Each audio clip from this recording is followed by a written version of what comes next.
News বৃত্তান্তে সকলকে স্বাগত। আপনাদের সঙ্গে রয়েছি আমি দেবলীনা।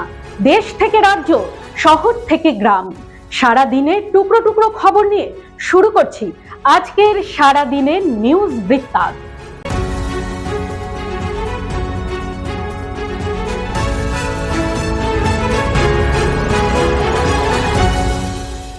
সারাদিনের নিউজ বৃত্তান্ত নিবেদন করছেন জুয়েলার্স, সোনা যা সর্বক্ষণের।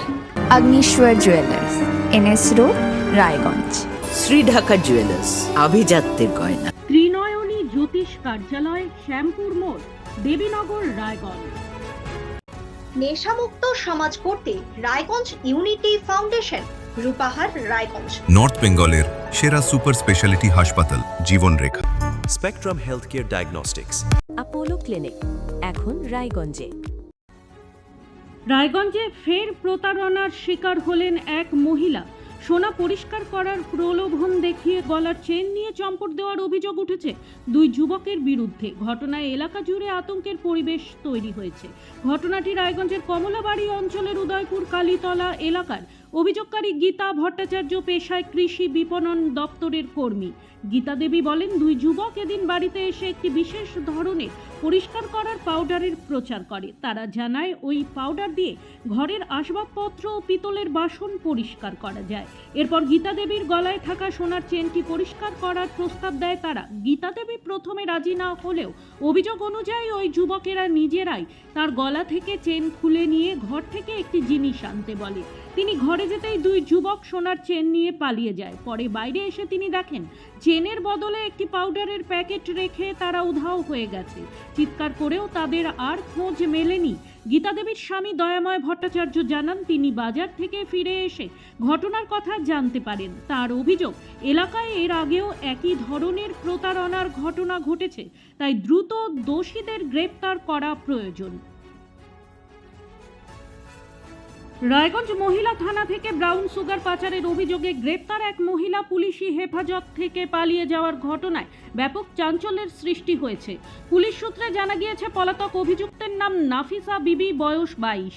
তার বাড়ি মালদা জেলার কালিয়াচক থানা এলাকায়। গত বুধবার বিকেলে রায়গঞ্জ সরকারি বাস স্ট্যান্ডের সামনে ম্যাজিস্ট্রেটের উপস্থিতিতে তল্লাশি চালিয়ে প্রায় 300 গ্রাম ব্রাউন সুগার সহ নাফিসা বিবিকে গ্রেপ্তার করে পুলিশ। বৃহস্পতিবার তাকে রায়গঞ্জের মুখ্য বিচার বিভাগীয় ম্যাজিস্ট্রেটের আদালতে তোলা হলে বিচারক 4 দিনের পুলিশি হেফাজতের নির্দেশ দেন। সেই অনুযায়ী তাকে রায়গঞ্জ মহিলা থানায় রাখা হয়েছিল। পুলিশ সূত্রে আরও জানা যায়, অভিযুক্তের সঙ্গে তার শিশু সন্তানও ছিল। শুক্রবার সকালে সুযোগ বুঝে অভিযুক্ত মহিলা থানা থেকে পালিয়ে যান।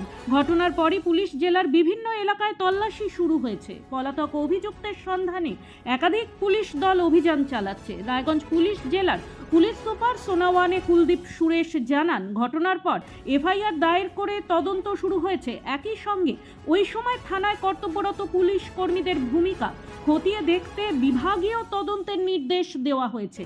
তদন্তের রিপোর্টের ভিত্তিতে প্রয়োজনীয় ব্যবস্থা নেওয়া হবে বলেও তিনি জানিয়েছেন। আন্তর্জাতিক মাদক অপব্যবহার ও অবৈধ পাচার বিরোধী দিবস উপলক্ষে রায়গঞ্জ রিওয়ার্ডস ফাউন্ডেশনের উদ্যোগে এবং ভারতীয় রেড ক্রস সোসাইটির উত্তর দিনাজপুর জেলা শাখার সহযোগিতায় একটি স্বেচ্ছা রক্তদান শিবিরের আয়োজন করা হয়। শুক্রবার রায়গঞ্জের মহারাজা অঞ্চলে আয়োজিত এই অনুষ্ঠানে উপস্থিত ছিলেন রায়গঞ্জ রিওয়ার্ডস ফাউন্ডেশনের কর্ণধার অতুল মোদক। তিনি জানান, 2021 সাল থেকে সংস্থা ধারাবাহিকভাবে নেশামুক্ত সমাজ গড়ার লক্ষ্যে সচেতনতা অভিযান চালিয়ে আসছে। যুব সমাজকে মাদকের করাল গ্রাস থেকে দূরে রেখে সুস্থ ও সুন্দর ভবিষ্যৎ গড়াই তাদের মূল লক্ষ্য। অনুষ্ঠানে উপস্থিত ছিলেন সমাজসেবী উত্তম চ্যাটার্জি, মলয় সরকার, নিধু দে, প্রবীর ঘোষ ও বিপ্লব কুমার দে সহ আরও অনেকেই।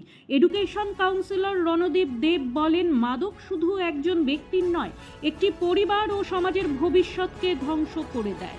তাই সচেতনতার পাশাপাশি সকলের সম্মিলিত উদ্যোগই পারে মাদক মুক্ত সমাজ গড়তে।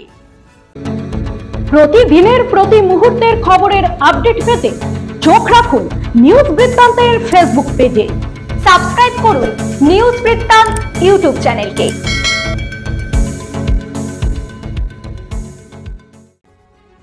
26শে জুন আন্তর্জাতিক মাদক বিরোধী দিবস পালিত হচ্ছে সারা দেশে। একই ছবি হেমতাবাদেও শুক্রবার মাদক সেবন থেকে বিরত থাকার বার্তা দিয়ে দিনটি পালন করল রায়গঞ্জ পুলিশ জেলার অন্তর্ভুক্ত হেমতাবাদ থানা। এদিন মাদক সেবনের ক্ষতিকারক দিকগুলি সাধারণ মানুষের সামনে তুলে ধরতে একটি সচেতনতামূলক পদযাত্রার আয়োজন করা হয়। হেমতাবাদ থানা থেকে শুরু হয়ে এই পদযাত্রা সদর এলাকা পরিক্রমা করে, যেখানে অংশ নেন পুলিশ কর্মী, সিভিক ভলেন্টিয়ার ও হেমতাবাদ আদর্শ বিদ্যালয়ের পড়ুয়ারা। কর্মসূচিতে নেতৃত্ব দেন আইসি সুজিত লামা, পাশাপাশি তার সাথে উপস্থিত ছিলেন হেমতাবাদ আদর্শ বিদ্যালয়ের ভারপ্রাপ্ত প্রধান শিক্ষক আনসারুল রহমান সহ অন্যান্য প্রশাসনিক আধিকারিক থেকে শুরু করে বিদ্যালয়ের শিক্ষক শিক্ষিকারা। আন্তর্জাতিক মাদক বিরোধী দিবস উপলক্ষে পদযাত্রার আয়োজন ইসলামপুর পুলিশ জেলার। শুক্রবার ইসলামপুর থানা থেকে এই সচেতনতামূলক পদযাত্রা শুরু করে রাজ্য সড়ক ধরে ইসলামপুর বাস টার্মিনাসে এসে শেষ করা হয়। এদিনের এই পদযাত্রায় অংশ নেয় ইসলামপুর পুলিশ জেলার পুলিশ সুপার রাকেশ সিং, অতিরিক্ত police super Dendup Sherpa, DSP DNT Som Shubhra Kapri, Islampur থানার আইসি ও ইসলামপুর পুলিশ জেলার একাধিক আধিকারিক সহ বিভিন্ন স্কুলের ছাত্রছাত্রী ও শিক্ষক শিক্ষিকারা। বিএসএফের 91 নম্বর ব্যাটালিয়নের উদ্যোগে এবং সাই ক্যাম্পের সহযোগিতায় আগামী 11 জুলাই থেকে হেমতাবাদ ব্লকের ভারত বাংলাদেশ সীমান্তবর্তী মহেশপুর ক্যাম্পে অনুষ্ঠিত হতে চলেছে বিএসএফ জওয়ানদের বাস্কেটবল প্রতিযোগিতা। আগামী 11 জুলাই থেকে শুরু হওয়া এই বাস্কেটবল প্রতিযোগিতা চলবে 13 জুলাই পর্যন্ত। রাজ্য পর্যায়ে জুনিয়র এবং সিনিয়র মিলে 8টি করে মোট 16টি দল অংশগ্রহণ করবে এই বাস্কেটবল প্রতিযোগিতায়। মূলত প্রতিভাবান খেলোয়াড় খোঁজার পাশাপাশি এই খেলার প্রতি যুবকদের আগ্রহ বাড়াতে এবং দেশ জুড়ে শান্তি ও উন্নয়নের লক্ষ্যেই এই প্রতিযোগিতার আয়োজন করা হচ্ছে বলে জানিয়েছেন বিএসএফের রায়গঞ্জ সেক্টরের আধিকারিকেরা। এখন থেকেই বাস্কেটবল প্রতিযোগিতা নিয়ে মহেশপুর ক্যাম্পে চলছে চূড়ান্ত প্রস্তুতি।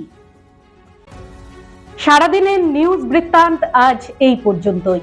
দেখতে থাকুন, সঙ্গে থাকুন, চোখ রাখুন নিউজ বৃত্তান্তে। নিউজ বৃত্তান্ত, হলুদ নয়, স্বচ্ছ।